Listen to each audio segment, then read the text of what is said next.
views expressed on this program are those of the hosts, guests, and callers, and are not necessarily those of this station, its management, or other advertisers. You're listening to Transformation Talk Radio.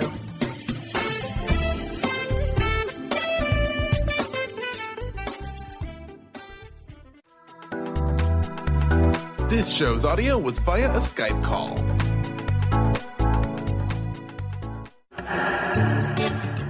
Get fired up for Spirit Fire Radio with your hosts, Dorothy, Riddle, and Steve Kramer. Get ready to shine the light on universal spiritual principles and uncover ways that ageless wisdom can guide you in cultivating consciousness in these modern times. Bring purpose to your life through practical spirituality and add to your awareness with Spirit Fire Radio. Now, here are your hosts, Dorothy, Riddle, and Steve Kramer.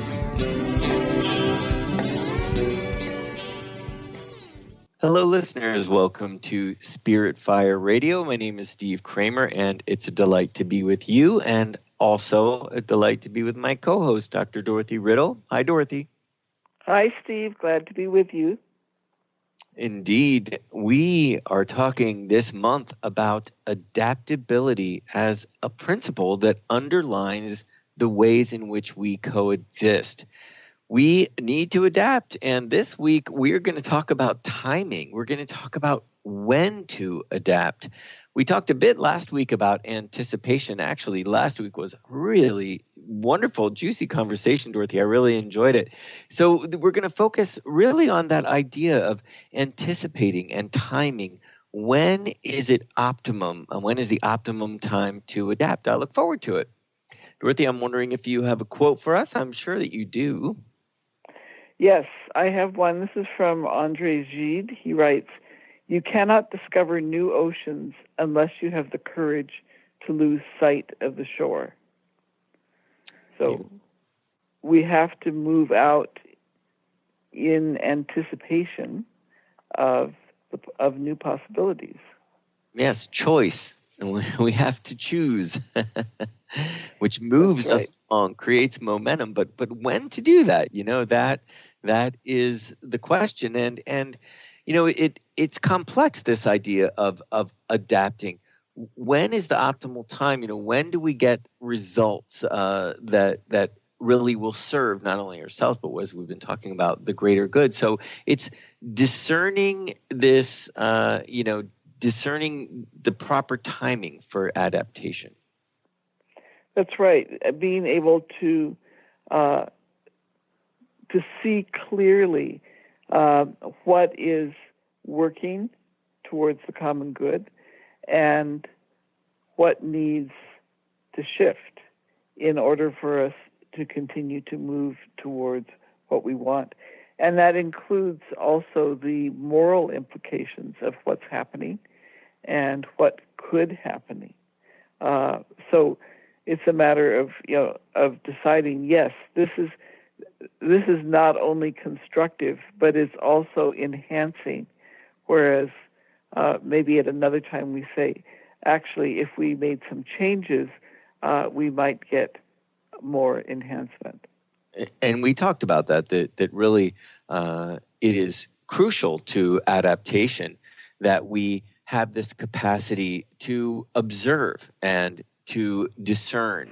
And last week we talked about tension. So it's often that, change is inevitable. It's really, as we've said many times, the only constant is change, which is an interesting paradox. But it is sensing that change is happening or change is imminent, and is there a need to adapt? We talked last week about the report from the UN panel on climate change that we've got till 2030 to really stem off catastrophic climate change. And that sort of idea of discerning timing, when is the time to adapt, I think of global warming, in that as you look around, as you observe the world around you, you sense deep inside that something must be off, and then it's a matter of really getting to know the facts, what is truth and what is falsehood. You see many people actually,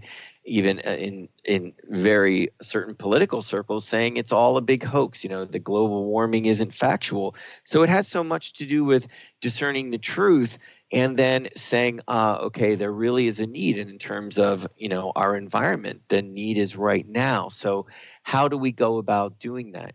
How do we present the facts? How do we educate people on the truth? And then how do we lead by example? What choices do we make? It's all very complex, huh?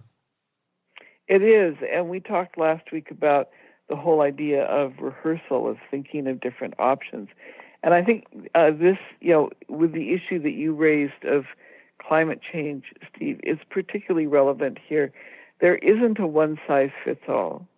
There are different people are in different circumstances. People have different needs in terms of being able to live a quality life. And so we need to figure out what's going to work for everybody. What is really optimal. We think about, and it's not just for humanity, right? It's for all species together. So we think of, for example, wind power, the wind turbines. Are we aware of how to place them, how to design them so that there are not negative impacts on humans that live near those towers, on birds that fly through migratory paths? Are they placed so that they're not in the middle of a migratory path? When we talk about power being harnessed in the ocean, what's the impact on marine life? Have we thought about all of these? And I'll just give you one more example. Right now, there is a huge discussion of how to limit the use of cars, which I think is important, how to encourage people to walk or to use public transportation. That's fine, except that there are persons with mobility issues that need to also be able to move around. And so we can't just say, well, everybody can do it this way. And that's part of discernment, right, is being able to distinguish between the needs of many groups and then begin to think together about what are complex solutions that will meet the needs of these different groups. Mm-hmm. Yes, and how can I get involved? That seems to be. We talked about anticipation and sort of this need. Asking ourselves, can I simply let this situation go? Can I simply be with this situation, or do I need to get involved? How involved do I need to be in changing, adapting? So is the change what is bringing about this adaptation, and how much am I a part of that process? You think of this cutting carbon emissions, and there are just choices you can make. And I here at the retreat center, we try so hard to just make the simple choice not to use plastic all the time. It's so easy to just grab a Ziploc bag that you're going to use to freeze a little bit of fruit for a smoothie and throw that bag away. Can you just take the time to put it in a glass container and then wash that glass container? So just small little ways to take a look at the signs around you that seem very grandiose, not get not feel like, well, I'm not going to impact this. It's somebody else somewhere else that's got to make these big changes, but realize there's small changes that can, when all those small changes come together, it equals a big change. Small things are big things. Well, and it's interesting you give the example of plastic. I grew up in India, and I went back to visit friends in the community where I had lived, and that town had just enacted a policy preventing the use or outlawing the use of plastic bags, for shopping and all of that kind of stuff. And there was going to be a period, you couldn't just stop it today, but, like within 2 months, say, that shopkeepers would no longer issue plastic bags, that, other things needed to come into play. And my friend got involved in working with women who were impoverished. They were from the lowest caste there in India, in making handbags that people could use for shopping purposes. And so it actually, the move away from plastic generated a whole industry, and it was based on recycling used clothing, used materials into these bags that could be used for shopping. I thought that was very creative. Yeah, beautiful. And you see that when we've talked about moral compass, you really can sense that when you're doing the right thing, you see rewards often in places that you don't expect. That's a really beautiful way of looking at it. And it just takes you really, what comes forward in this conversation is that there will be a time of adjustment. That's what we're talking about, adaptation. You've just got to realize that even if it seems convenient, you've got to realize that for the greater good, there will be this time of adjustment that might feel or seem like inconvenience, but often convenience has got its repercussions. So it's just working through that time of change, adapting, but feeling good about, this choice that you've made. I mean, certainly when people discovered coal, they were very happy that there was a new method to stay warm. And then I think they all noticed that the days had turned to night, and this was just not the cleanest way. And human ingenuity, you've just got to find another way to stay warm, although we still have coal miners who are lobbying to burn coal. But it's this idea of constantly looking for the new and realizing there's going to be a period of adaptation. Dorothy, we are at a break, and listeners, we will return to this conversation on adaptability and timing right after these words.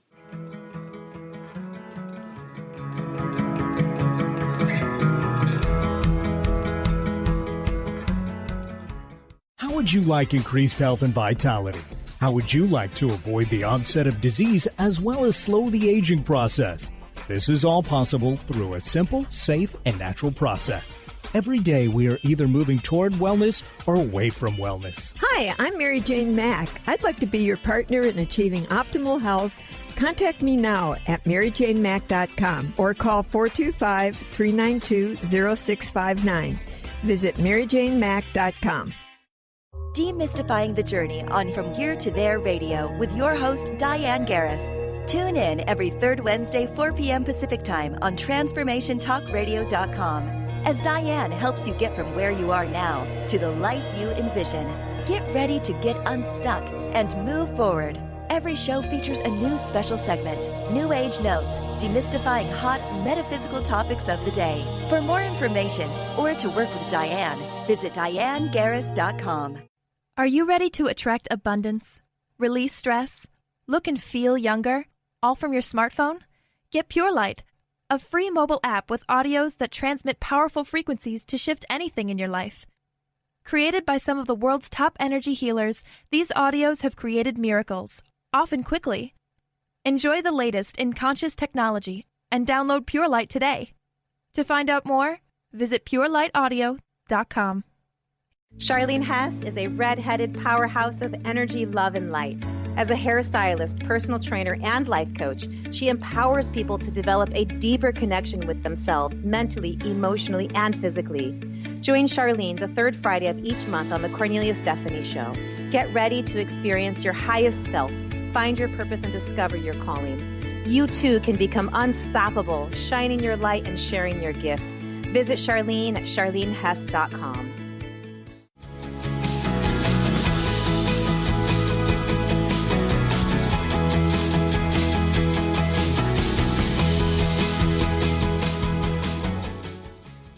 Welcome back, listeners, to Spirit Fire Radio.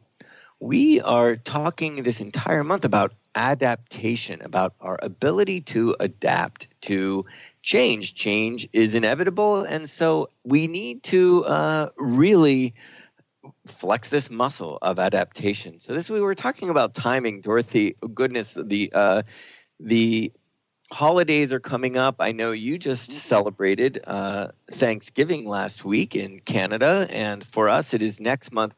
And boy, oh boy, do the holidays ever bring about the need to adapt. I find an interesting situation came up, which really taught me quite a bit about timing and adaptation.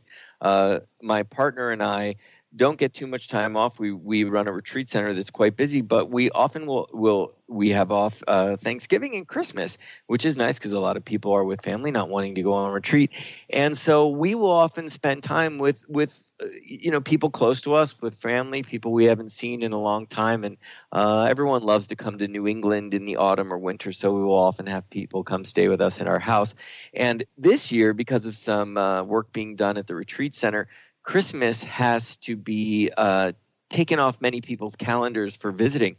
And we tried to sort of change it around and have family members get together and make Thanksgiving the time in which we would all get together. So it required people to adapt to our needs. And boy, oh boy, do people get locked in on their holiday plans. And we really hit a lot of resistance. Actually, tension was created, and tension because there needed to be an adaptation to change. And often tension will show us that this is coming, change is coming, there's some resistance, and we've got to learn to absorb this tension.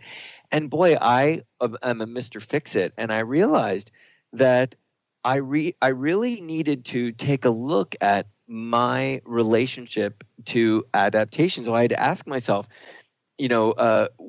when people were very upset about our plans, and I wanted to really go in and have them all adapt to what was necessary for this situation. I could tell that there was a certain sort of like tension in me that we adapt. What it showed me is we adapt to conditions, and then changes follow. If people are upset with a situation, you might not always be able to change them, but you've got to change your approach. And we've talked about that quite a bit already this month, that there are conditions, and you can't expect to change the conditions, but there are often things within your own inner balance that have to change. And then the result, then we see change in the exterior. So I know for me, when I feel that tension and I anticipate that something could go wrong, I need to pull back and say, do I run the risk here of reacting, of getting emotional? I tend to flare up, and that is a sign that a change needs to happen. That shows me that I need to adapt to tension or to a situation before I can move forward. So, it's like discerning when is the right time that a situation can unfold, that there is no harm being done. It can be a tricky situation, right? Absolutely. That sensing the tide of change. My issue is more that I anticipate the need for change, and then I'm ready to go. Yeah. But people around me aren't ready to go, and so the whole process of waiting for others to reach an awareness of the need for change, and one can help, by making people aware of the prompters, the things that are going on which might result in the need for change, and then starting to talk about options. But if people aren't ready, it can be very difficult to have that conversation, right? Yeah. When there's not flexibility on the other side, it really then shows that you need flexibility. And it might be flexibility in the ways in which you approach the situation, right? Well, it may not be an issue of flexibility. It may be an issue of awareness. That you have an awareness of a need for shift that is not shared by other people. Yeah. They think that the status quo is just fine.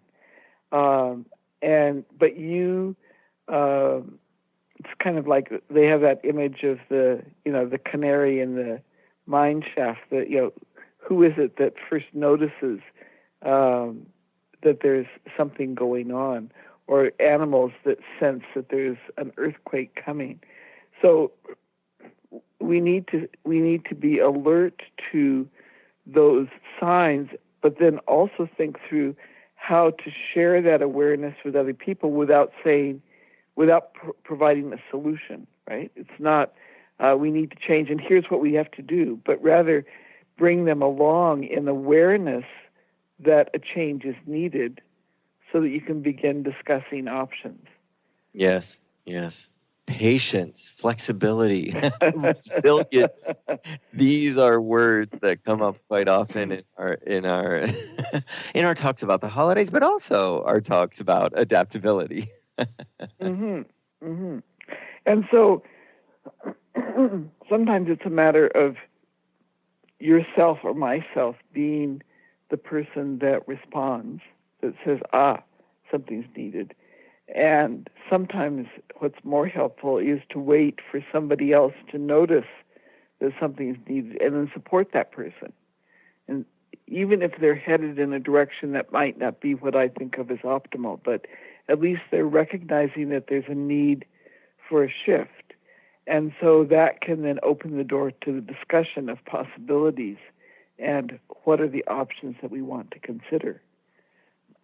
Yeah, it really comes down to difference, being aware and observing where there are differences, and then being able to discern what the right approach is in ways that we can kind of, if difference almost, which has the same sort of feel or vibration to me as separateness in a way, that a change is needed and how do we adapt? How do we then assess what is necessary and adapt in a way that's beneficial? Well, sometimes we need to adapt. Sometimes we need to not adapt. Yeah, that's true. And I wanted to share with our listeners a study that was done in British Columbia by BC Hydro on smartphones. They were looking at the ways in which people's habits have changed. In other words, the ways that people have adapted to this technology. And personally, I found the results a bit disturbing. If we look, first of all, they said that in their study, the owners of smartphones spend on an average 4.7 hours on the device each day. For the group that's 18 to 24, 1/3 of that group would give up heating in a home on a freezing winter day before they would give up their smartphone. More than 1/4 of them would give up their salary for a day rather than giving up their smartphone. Wow. 70% of them sleep with their smartphone. And then we get to the 25 to 54-year-olds. More than 1/4 of those would give up seeing their spouse or their partner for one day before giving up their smartphone for one day. In other words, the smartphone's more important to them than their intimate relationship. 2/3 would forego morning coffee for 2 days rather than their device for 2 days.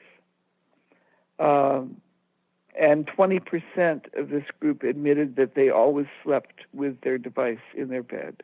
Oh, goodness. Wow. I mean, what does that say about the quality of, interpersonal relationships, our ability to notice and attend to the needs and priorities of others if we are fixated on this technology, if we've completely adapted our lives around this technology. Right, and as you mentioned, the choice not to adapt, which is adapting to modern culture, which says a smartphone is completely necessary, not only for living, but just for biding your time. And there's an adaptation in and of itself to be somebody who doesn't use a smartphone and live with a sense of ease and efficiency. could be a challenge. But it reminds me of all of the research done on the default mode network, which I find so interesting. It's this aspect of the brain that in esoteric circles, we could say it's actually the part of the brain that is the seat of the personality, or as we'd say with a small e, ego, that is the seat of the ego. So it's like the area of the brain that's self-referential, that thinks of ourselves in relation to the world. So think about it. When you're on Facebook, when you're on Twitter, every response you think of in a subjective manner, like how does that, what does that mean to me? How does that reflect my views? What's my relationship to it? We compare ourselves to each other constantly, to how many likes we get.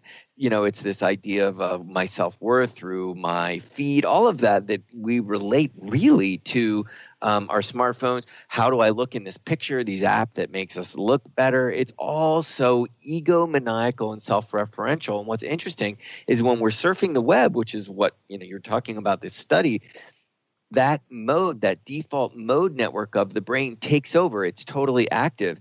And what's interesting is the other areas of the brain that are not activated are, the areas that deal with creative thought and abstract thought, that actually consider others, that are objective. So we've become this world that is really self-involved, really limited in its scope and the use of brain power.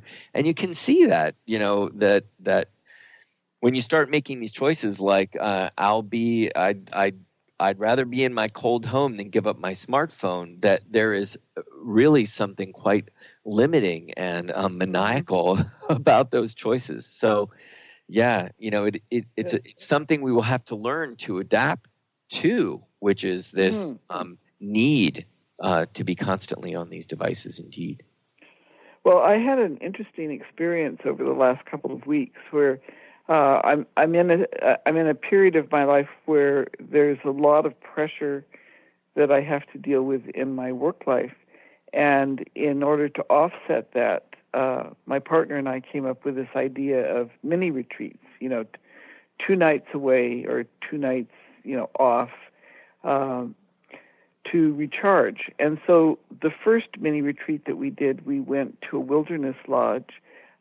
We didn't actually know this ahead of time, but there's no internet reception there. In fact, there's no cell phone reception there. So I had already decided I would not take my computer, which I usually travel with, but literally we couldn't use cell phones, nothing. And we had a wonderful time. It was beautiful scenery. We had marvelous talks. It was just a wonderful time.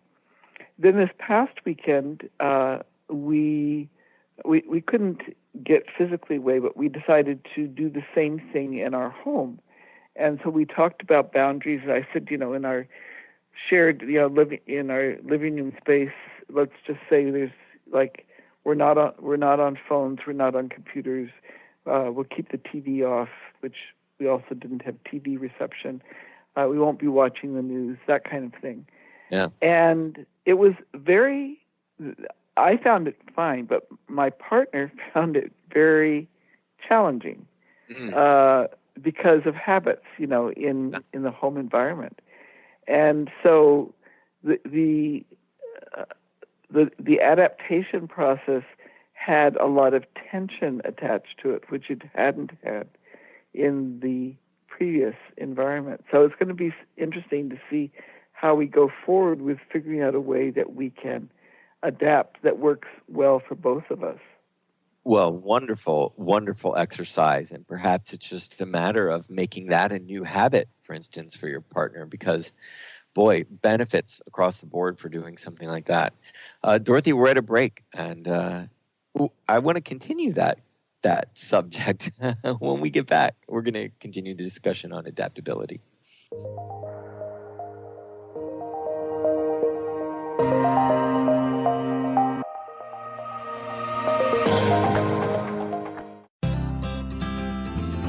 To find answers to life's questions, you need to look within yourself.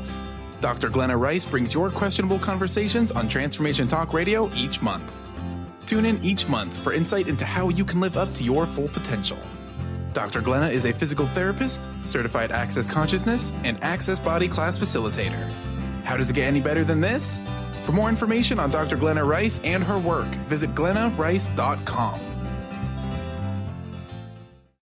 Love Living Radio Ignite Your Whole Being with Emily Perkins is a show for those looking to explore the sparkling magnificence of their inner selves. Tune in every second and fourth Wednesday at 4 p.m. Pacific as Emily sheds a radiant light of love on the beauty and power that resides within you.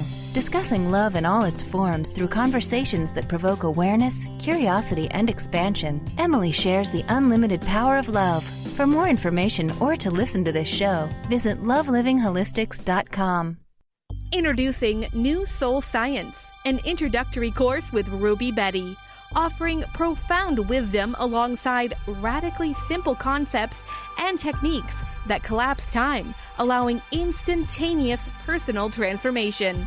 The foundational techniques of this introductory course reveal the profound inner ability each human has to access and fulfill their individual soul script or soul promise. Awakening this ability leads to the mastery of one's destiny. The concepts are totally original, immensely powerful, and completely revolutionary. They ignite an infinite fire within each listener, fueling one's ability to live out their unique soul promise. Are you ready to become more aware and access amazing personal transformation? This course is available now at rubybetty.co. Interested in deepening your spiritual practice? The School for Esoteric Studies offers online training to spiritual seekers from all paths of life and individual coaching. Our courses synthesize Eastern and Western spiritual traditions based on meditation, study, and service applied to everyday life. To learn more about our courses and services, please visit www.esotericstudies.net. Do you believe you are meant to live with more joy, but you're just not sure how to get it? What does the phrase, "give me the joy," make you feel? Join me, Lynn Horde, every second and fourth Thursday, 9 a.m. Pacific, 12 p.m. Eastern, on the Gimme the Joy Show, as I take you on a journey to peel back the layers so you can take back your joy. To find out more about my work as the Joy Coach, including my popular programs Joy School and Joy at Work, visit lynnhorde.com.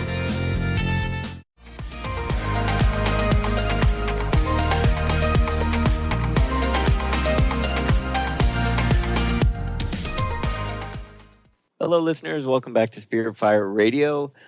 Before we go any further, it'd be great to tell you a bit about our respective organizations. Spirit Fire Radio is made possible by a joint co-creative effort of both Spirit Fire and the School for Esoteric Studies. Dorothy, would you like to say a few words about the School for Esoteric Studies? Sure, Steve. The School for Esoteric Studies is an educational nonprofit that specializes in providing training for persons with a spiritual practice who want to deepen that practice. And you can find out more about the coursework that we offer at esotericstudies.net. We also have a number of group initiatives, and one of those is intergroup collaboration. We decided several years ago that all too many groups like ours simply did their own thing and actually saw themselves in competition with other groups. And we wanted to end that and consciously reach out to other groups to collaborate together. And so, as Steve mentioned, this Spirit Fire Radio is one of those collaboration efforts, which we're really, really pleased to be involved in. But if you belong to a group that might want to collaborate with us, please look on our website at esotericstudies.net to see the types of collaborations we're already involved in and other types that we're looking for, and see if there's some ways that our organizations can work together. We would really welcome that. And our website, again, is esotericstudies.net. Wonderful. And just a wealth of information on that website, listeners, I must say. Certainly of esoteric material and beautiful material on making spirituality practical in your everyday world, which is exactly why we were attracted to each other, because that is really the mission of Spirit Fire, which is to cultivate awareness and spirituality and show people ways in which they can integrate those into their everyday lives. We do that mainly through meditation practice, our own meditation practice called the Practice of Living Awareness. And that's an online practice, totally free. We've got a round going on right now. You can receive guided meditations in your inbox. And then we've got a meditative retreat center in Western Massachusetts where we hold meditation retreats that support that practice. We also have online classes and lots of wonderful material on our website as well, which is spiritfire.com. So, Dorothy, just quickly, I wanted to mention meditation because you were talking about these, your home retreat and mini retreats that you gave yourself and how rewarding that was. And we were talking about cell phones and this idea of the wandering mind, which I find you had mentioned the news that at your home retreat, you turned off the news.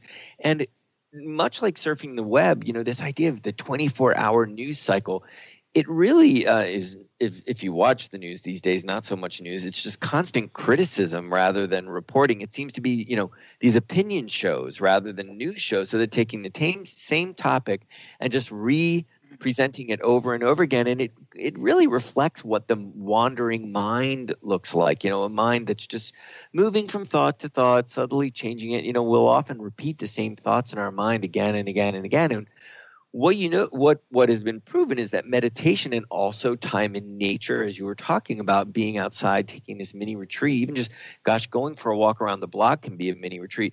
What's interesting is that default mode network in the brain that we were talking about in the last segment that is really always self-referential, subjective. It's really the seat of our personality, and it's very limited. It's very, it becomes rote, processing becomes rote. And so adaptability becomes limited. That aspect of the brain is really suppressed when we are focused, and we've talked about that in terms of adaptivity or adaptability is this idea of really being focused on what it is that you would like to change and ways you might go about that. But also meditation, time in nature, it suppresses that aspect of the brain and utilizes the areas of the brain that actually lend themselves to observation, to objectivity, to a greater ease with being adaptable. So time outdoors, meditation, always good choices, because these times are constantly changing, and we talked about tension in relation to adaptability, and boy, you certainly find in this day and age that that we have to adapt to very quick changes at times, huh? Absolutely, and that's why we talked, I think it was last week, about imagining different options, preparing, rehearsal for how we're going to respond. But I'd like to follow on with what you were just describing, Steve, because you do run a retreat center, and absolutely meditation and time in nature are critical in terms of what we can think of as action on the inner plane, in terms of becoming centered in ourselves, becoming clear, in the energy field, remembering who we are as spiritual beings having a human experience rather than humans having a spiritual experience. And it's also equally important to have action on the outer plane. It's not enough to just meditate, just be quietly in nature. That needs to translate to the way in which we relate to others. And I would imagine that you have an environment in which you are constantly called upon to adapt to different groups that come into your space. Absolutely. And to have some awareness, some conscious awareness of what the principles are of how you facilitate their being there, how you relate to them, what the boundaries are, what's not permissible, all of that. You must have some kind of general sense of that then has to be adapted to specific groups. Absolutely, indeed. And specific individuals, that are in that process and that have very particular needs. It is indeed a job that requires one to observe needs and then adapt. Indeed. So that's an example to me of where you take the inner centeredness, the work on the inner plane, and you translate that to the outer plane, and you learn to reactively adapt to people that come to you.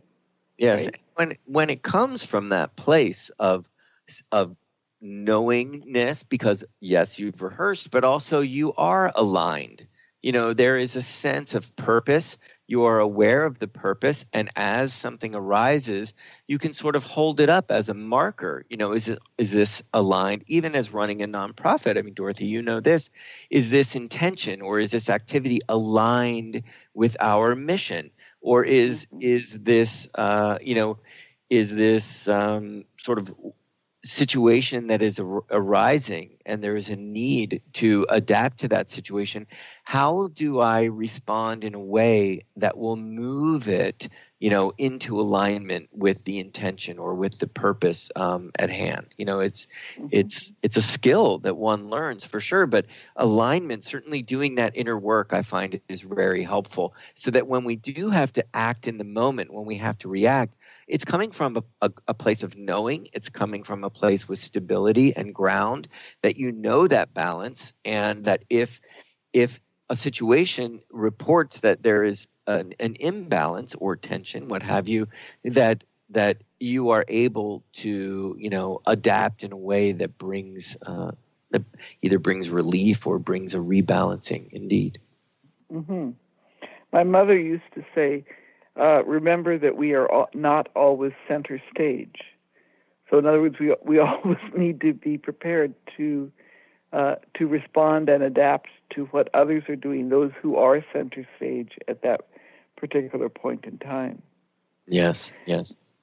I think another aspect of this, Steve, is in terms of adaptation, and thinking back to our last segment on timing and what's the right timing, is being able to resist social pressure to act in a harmful way.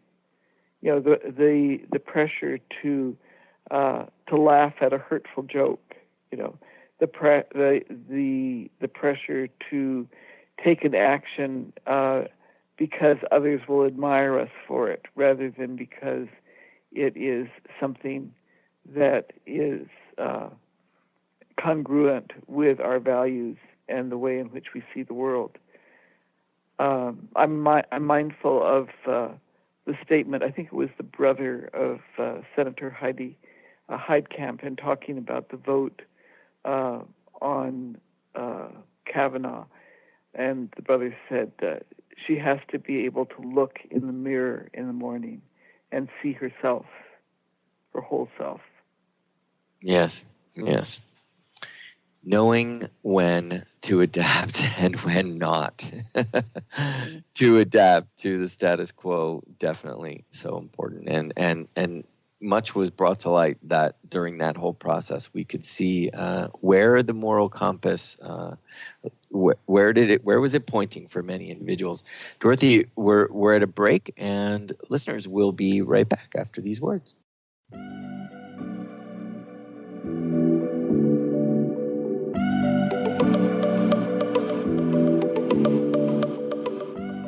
Introducing the Lucid Planet, a digital gathering place featuring cutting-edge, high-vibrational content that will empower and inspire you to become the greatest version of yourself.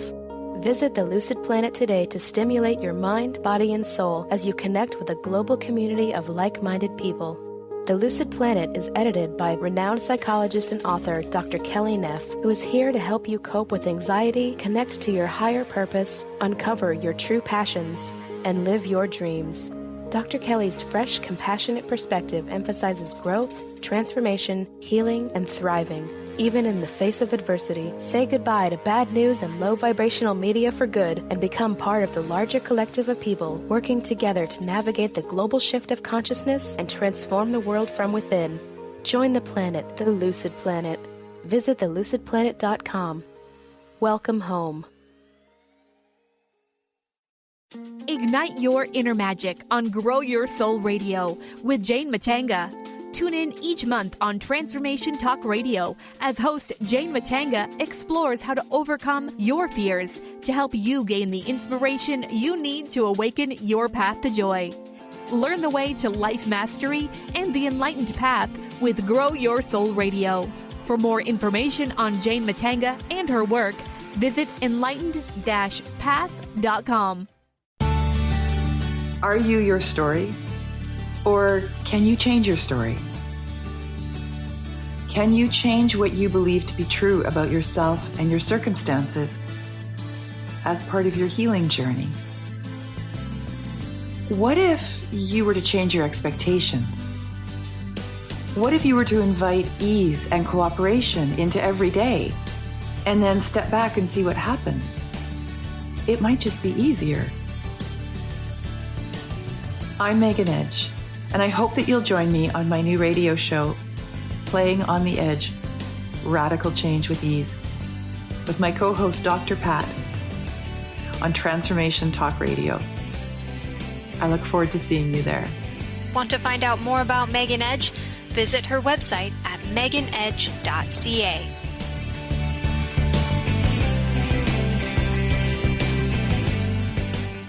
Would you like your next chapter to be free from fear and angst?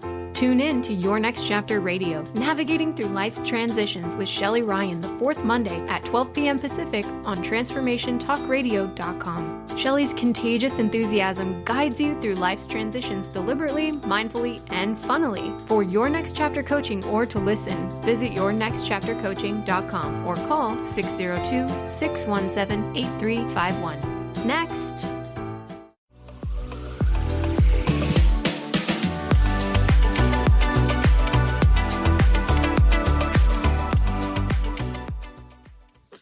Hello, listeners. Welcome back to Spirit Fire Radio as we continue our discussion on adaptability, when to adapt.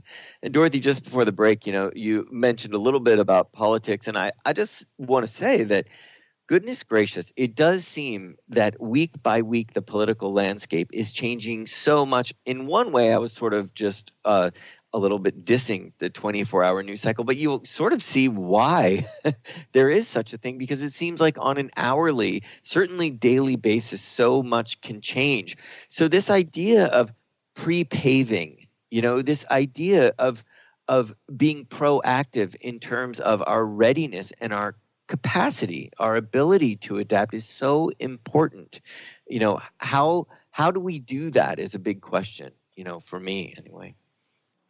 Well, I think that, I want to come back to this concept of the common good, because there's so much in our environment that talks about self-interest. I was just noticing myself watching TV last night with commercials coming on that, about buying new, rather than recycling, rather than repurposing things that we already have.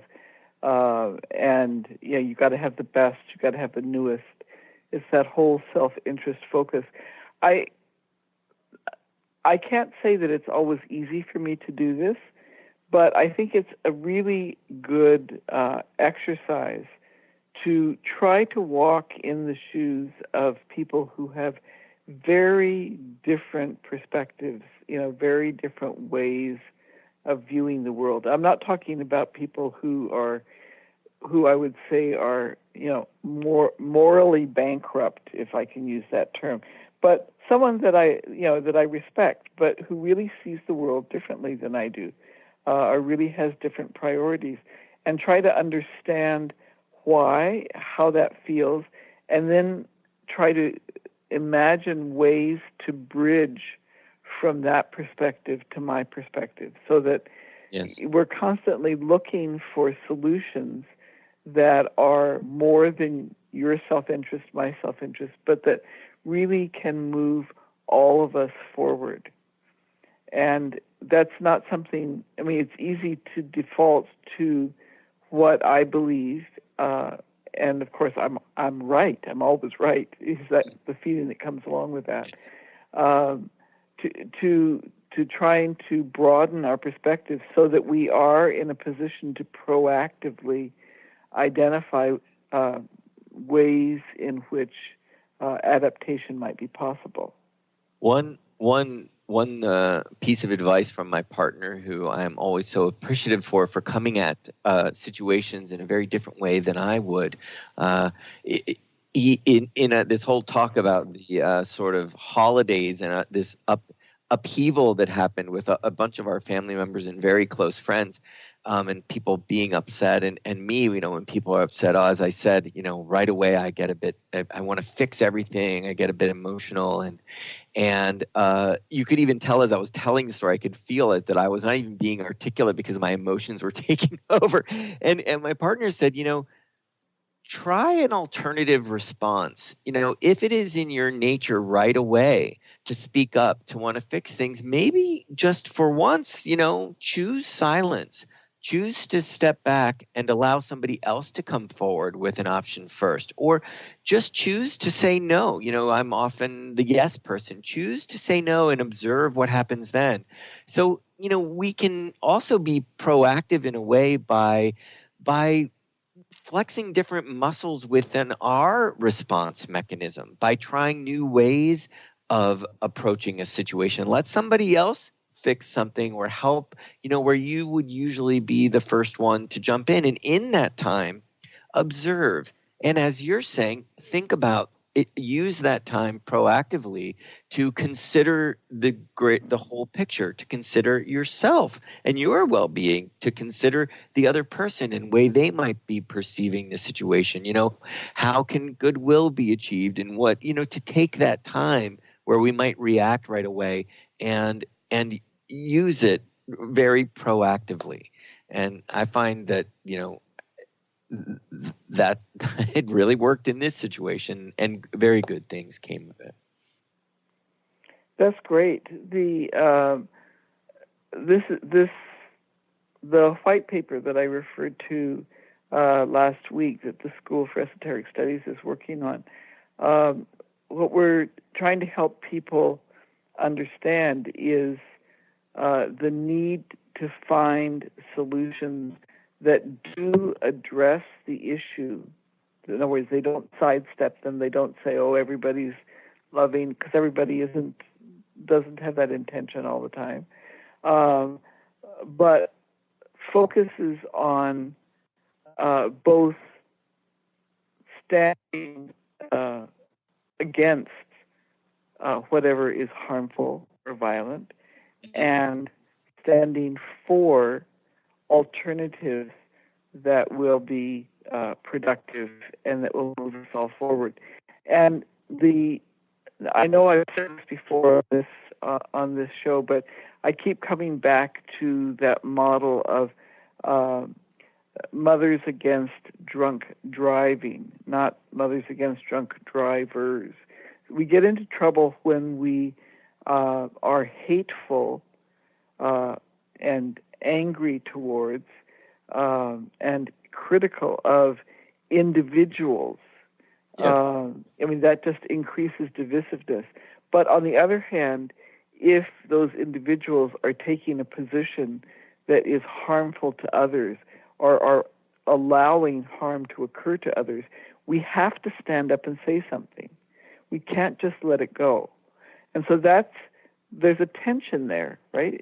How is it that we act in a way that doesn't contribute to divisiveness, but that does take a moral stand and does open the door to a positive and collaborative solution?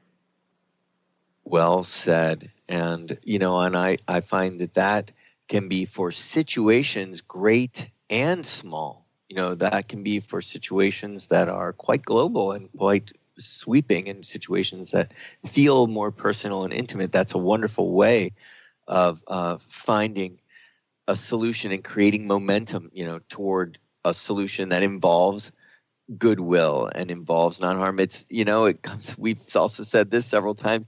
Is it kind? Is it true? Is it necessary? When we think of our thoughts and our responses, our words. And I often just, will ask, does it help or does it harm? As a litmus test, does it help or does it harm? Well, Dorothy, we're at the end of our show, and been a very interesting conversation. I appreciate it, as always, and look forward to next week. And next week we are going, let me pull this up. I've got to pull it up. Next week we're going to talk about managing the adaptation process. So how do we get in there and make it happen with ease and smoothly? So look forward to that next week. Me too, Steve. And thank you, listeners, for joining us. All right. Check out our archives at spiritfireradio.com and through Transformation Talk Radio. And we'll be with you live next Wednesday. Thanks for listening. Thank you for listening to Spirit Fire Radio. Tune in each Wednesday at 9 a.m. Pacific, 12 noon Eastern for your weekly guide to purposeful living and practical spirituality.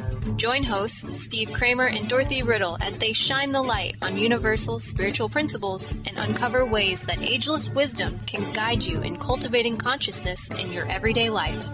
Add to your awareness with Spirit Fire Radio. To learn more, visit spiritfireradio.com.